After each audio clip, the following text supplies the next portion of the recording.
guys, Ken Stretz Tactical. So today I want to talk about, bam, my M17 surplus.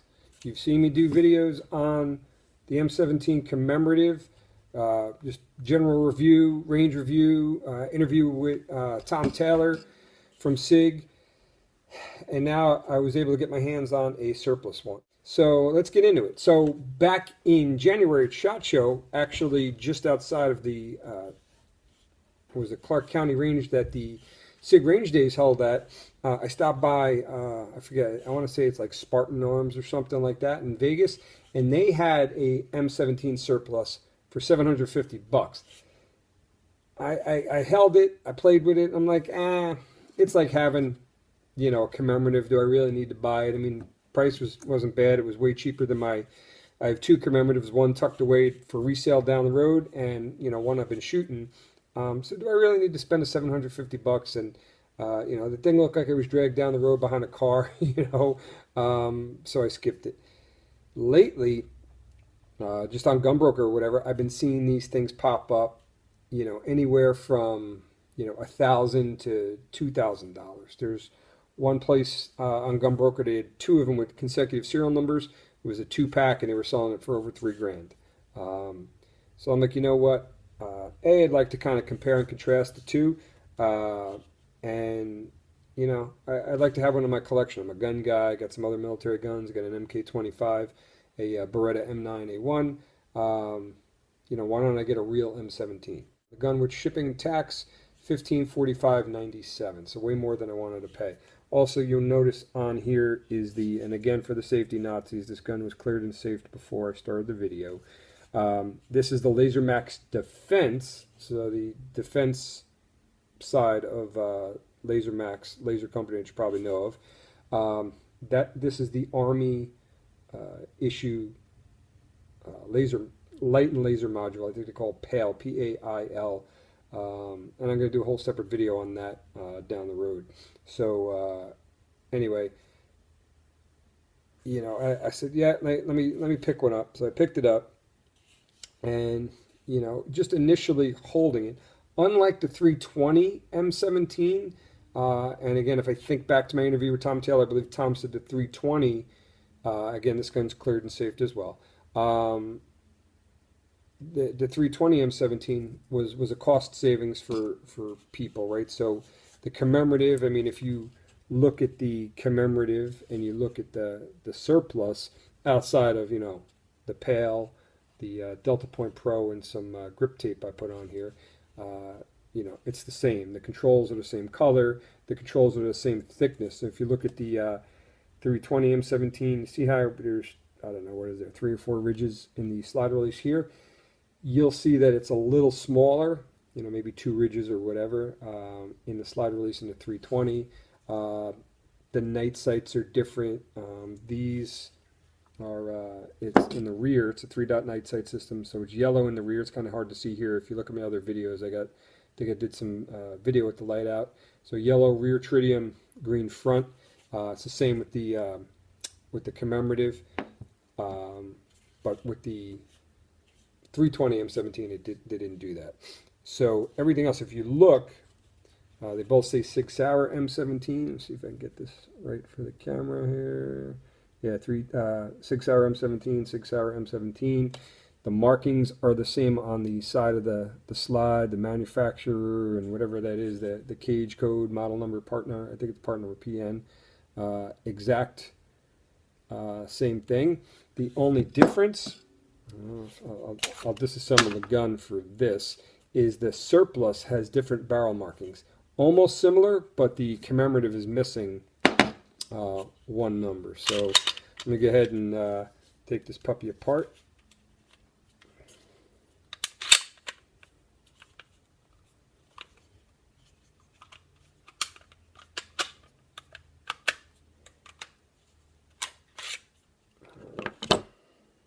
It's kind of dirty because I shot it for the first time today.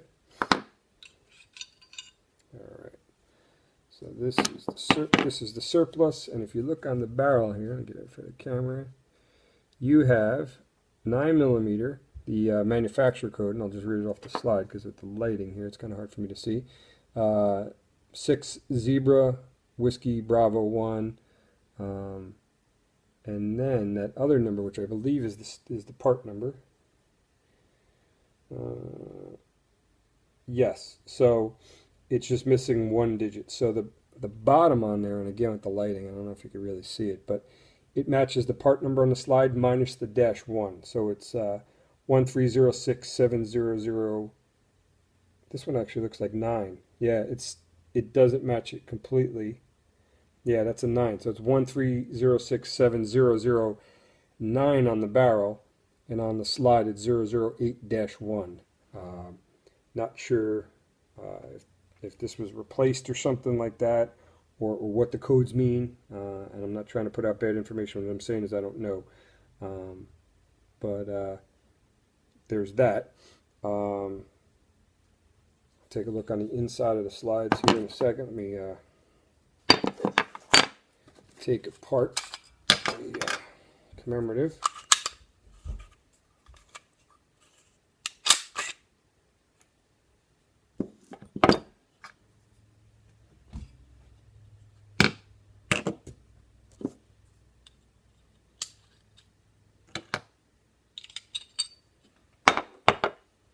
And if you look at the commemorative, again, I don't know how the lighting, if this is going to show up, but you can see there's only 2 numbers on there versus that's the wrong side. The 3 numbers on the surplus. Right. So that's different. Everything else about the barrel. Let's see. Well, actually, there's another difference. So on the commemorative, it says G18 under Sig Sauer, and on the surplus, it says G17. So it's another different barrel marking there for surplus versus commemorative. So little different barrel markings. Gun's got lube and carbon all over it. Yeah, I noticed this as well the other day, and I don't know what this means, but on the inside of the trigger pack, you'll see the code, what is it, 081, and that's on the surplus. On the commemorative, it's 061.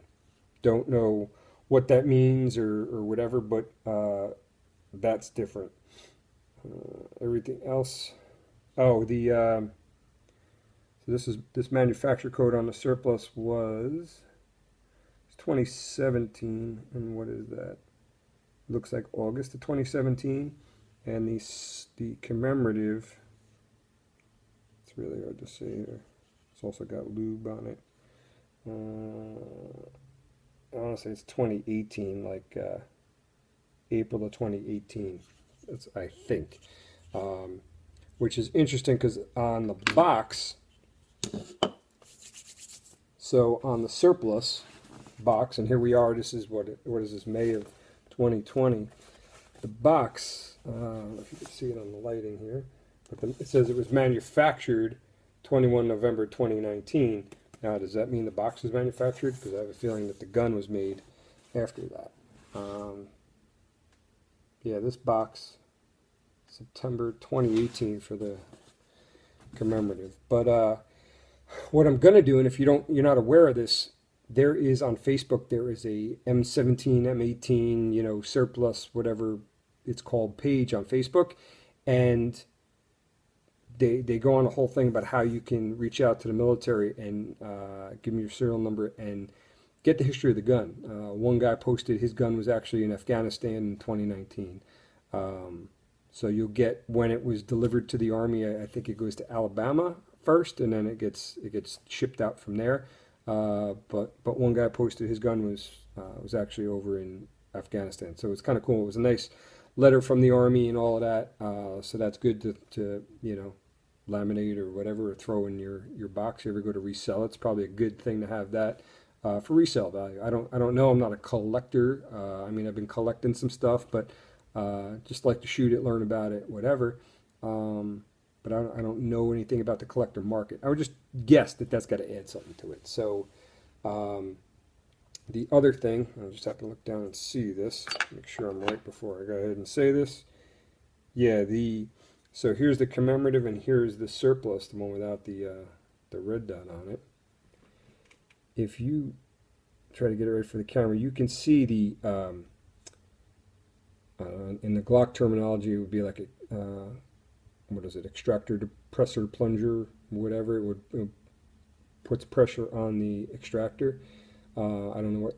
I'm not a Sig armorer, but this round here with the starburst pattern, you push that in, you turn it, and you can take, you slide cover plate off, and you can get your extractor and all that stuff, your striker, you can get all that stuff out of there. Again, not down with all the terminology, so if you want to comment in the comments what it's called, that's cool. But if you look on the commemorative, you can see it's like a tighter looking starburst, where on the military surplus, it's more recessed, just a little bit different. Other than that, the sight plates seem to be the same. It's a number 8, and I have it in my box. I looked at it before. They're both number 8s. Same thing with the front sight. So as far as that, it looks the same. So as I'm talking, I'll start rolling in some video of me shooting it. The guns shot similar. I didn't shoot them both today, but if you look at some of my past videos, I've shot the commemorative, and they shot about the same. There were some groups, if you took out like one flyer, it would drop from like a 4 or 5 inch group to a 3-inch group, but it consistently was getting, say 4 or 4.5 inch groups. And again, if there was a flyer in the group, you took it out, you got like a 3.5 inch group. So it's accurate, just as accurate as the commemorative, or the commemorative is just as accurate as the military gun. Now, it does come, if you're not aware, it does come with 2 recoil springs. And if we think back, and you've watched my interview with Tom Taylor from SIG, Tom said that the Army had an accuracy requirement. I believe it was 35 yards, and I forget what how tight the group had to be. With the military issue ammo, I think it was ball and hollow point. And he said they tuned it to work with that ammo, but the commemoratives were tuned differently so that it would cycle anything on the commercial market, and people wouldn't go, oh, this gun sucks, don't issue it to our military type of thing. So they tuned it a little different. Well, the surplus ones coming back on the market, or coming out onto the market, they included a spare recoil spring. This one's got like red or orange paint on it. I forgot about it when I went onto the range, and not so much that I forgot about it, I wanted to just shoot it as it was and see how it held up. And there was only three hiccups.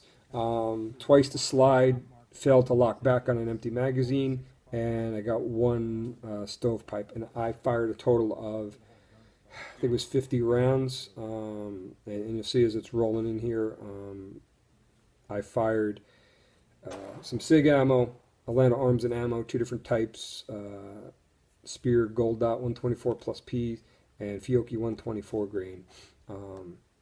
Some slow fire, 25 yards, 6 o'clock hold on a bullseye, kind of like my typical, test for reviewing the gun.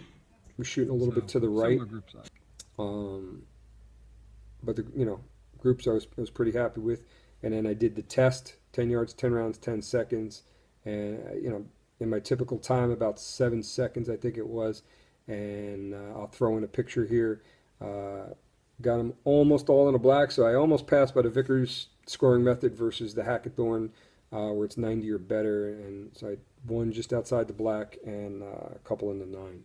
So I think I got like a 95 or 6. You'll see it in the picture, but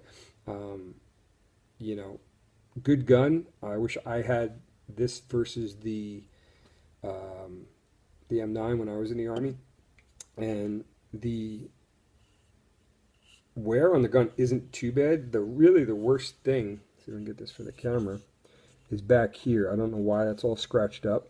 If maybe in the arms room it was like put into something, they got, I remember the racks we had, I think you like opened an arm, you stuck it in there, and I don't know, or maybe they tried to get a sticker off or some markings off the back strap if they numbered it, and they were just trying to sand it off or something. They renumbered. I don't know, but it definitely looks like somebody worked on getting whatever was on there off, or maybe it had a rough spot or something, and they kind of wore that down. So that there's some wear there. Otherwise, It's pretty good. It might be a little bit of like hand dirt or something, but it's pretty good there.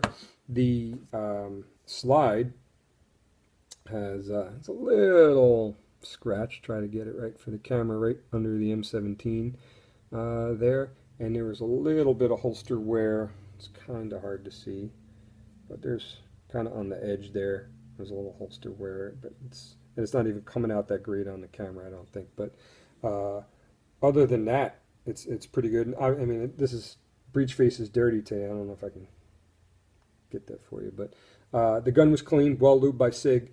The breech face was worn down, so the gun was shot a bit because again it wore down whatever finish was on the breech face, but not a lot of holster wear, and the grip outside of the back isn't too bad. Now, one thing I will note, and I've seen other people talk about it.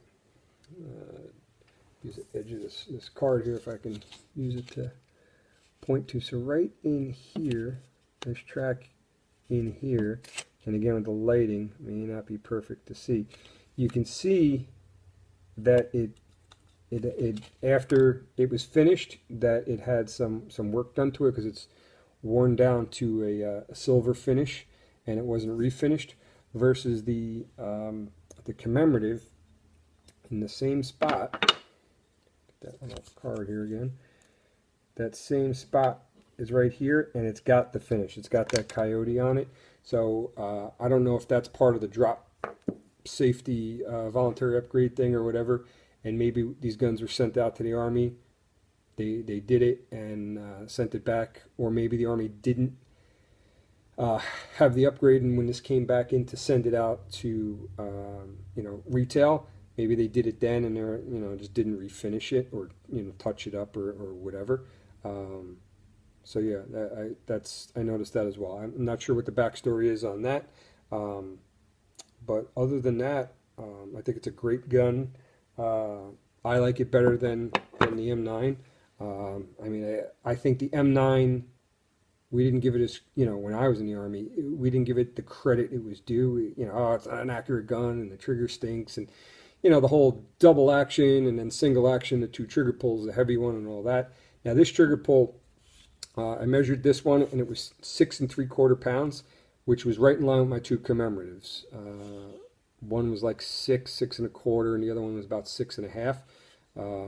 So a little bit heavier, and the trigger is a little bit gritty, I'm not going to lie.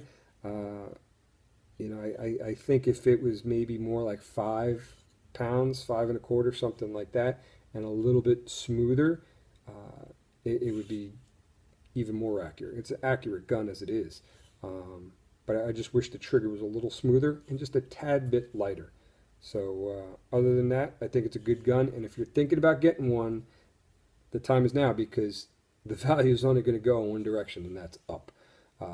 I kind of wish I got that one in Vegas, back in January, albeit it was rough. It really looked like a drag behind a car, but so that's it. Hope that answers any questions. If you got any questions on the surplus or the commemorative, throw them in the comments, and hit like, subscribe, share all of that, and appreciate you guys watching. Stay safe, train hard, and I'll see you on the range.